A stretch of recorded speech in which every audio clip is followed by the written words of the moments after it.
तो સૌથી પહેલાં તો ભાઈ આપણી ચેનલમાં 2024નો પહેલો વિડીયો છે, તો ભાઈ હેપી ન્યૂ યર। તો આપણે વિડીયો કરીશી ભાઈ ચાલુ। તો મિત્રો તમને બધા લોકોને ખબર છે કે ભાઈ હાલના ટાઈમમાં ભાઈ મનસુખભાઈ વસાવાએ જે કોલ રેકોર્ડિંગમાં મિત્રો જે ભાઈને અપશબ્દ બોલ્યા હતા, ત્યારબાદ મિત્રો વાત કરી તો આદિવાસી સમાજ ભાઈ એટલા બધા મનસુખભાઈ ઉપર ગુસ્સે થયા છે કે તેના વિશે વાત જ ના કરો।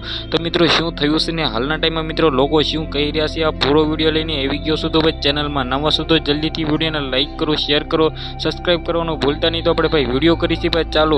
તો મિત્રો તમને બધા લોકોને ખબર છે કે હાલના ટાઈમમાં મિત્રો એક ભાઈ છે મિત્રો નેટવર્ક પ્રોબ્લેમના લીધે ભાઈ કોલ કર્યો હતો, અને ત્યારબાદ મિત્રો મનસુખભાઈ વસાવાએ જે મિત્રો એમ કીધું અપશબ્દ બોલ્યો હતો અને ગાળો બોલ્યો હતો, ત્યારબાદ મિત્રો આ ટ્રેન્ડિંગ બની ગયું છે। આના વિશે વાત કરીએ તો તમને બધા લોકોને ખબર છે કે મિત્રો બીજેપીના નેતા છે અને મિત્રો 2024માં જે ચૂંટણીમાં ઉભા રહેવાના છે, અને હાલના ટાઈમમાં મિત્રો સેતોભાઈ વસાવા જેલમાં છે, પરંતુ ભાઈ તેની પત્ની ભાઈ ચૂંટણી લડવાની છે અને તેની સામે મિત્રો બીજેપીના નેતા બનવાના છે। મિત્રો સૌથી પહેલાં તો ભાઈ મનસુખભાઈ બહાર આવીને મિત્રો મોટી વાતો કરે છે કે ભાઈ અમે આ કરશું ને અમે કોની પાસે ભાઈ ચૂંટણીના અથવા એમ કીધો વોટ માંગવા જતા નથી, પરંતુ મિત્રો તે ભાઈ મિત્રો એમ કીધો પોતે જે ગાળો બોલી છે તેમાં ભાઈ ખબર પડી ગઈ છે। અને હાલના ટાઈમમાં મિત્રો વાત કરીએ તો ઘણા બધા આદિવાસી લોકો આના પર ગુસ્સે થયા છે, અને મિત્રો ઘણી બધી કોમેન્ટો આવી રહી છે કે મિત્રો આવું ન કરવું જોઈએ, મનસુખભાઈ વસાવાને માફી માંગવી પડશે। મિત્રો તમને શું લાગે કે માફી માંગવી પડશે? ને હાલના ટાઈમમાં ઘણા બધા લોકો ગુસ્સે થયા છે અને એવું પણ કહી રહ્યા છે કે ભાઈ મનસુખભાઈ વસાવાને સજા થવી અને જેલમાં નાખો। મિત્રો તમારા મનસુખભાઈ વસાવા વિશે શું કેવું છે કમેન્ટ કરવાનું ભૂલતા નહીં। ફરીવાર એક નવો વિડીયોમાં મળીએ આપણે, ત્યાં સુધી જય હિન્દ, જય ભારત।